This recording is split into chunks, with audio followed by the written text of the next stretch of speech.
According to a review presented by the National Integrated Infrastructure Master Plan, Nigeria needs $2.3 trillion from now to 2043 to bridge its infrastructure deficit. According to the new plan, 56% of funding is to come from the private sector.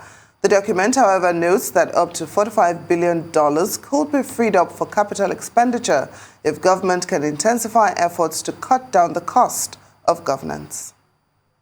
The reviewed Infrastructure Master Plan establishes sector targets and identifies investments required in the country's growth and development aspirations over the next 23 years.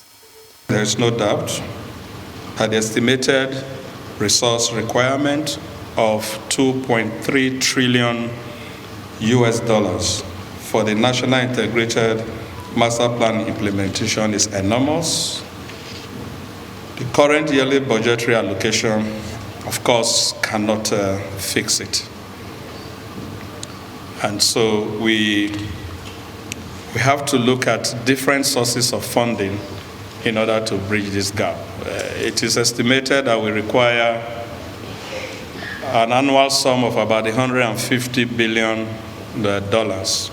to be able to catch up and bring the stock to at least a minimum of 70% by the year 2043. Nigeria's infrastructure needs across all sectors are many, but resources are few if her annual budget is anything to go by.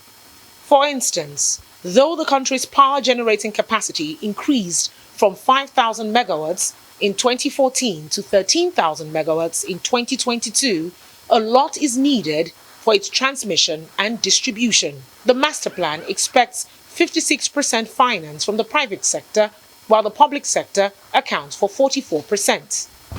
Expectedly, the increased private sector participation being anticipated will require a supportive environment with stable and transparent government policies, rules and regulation, fiscal and monetary incentive to investor, long-term investment mechanism, and strengthen PPP management capability.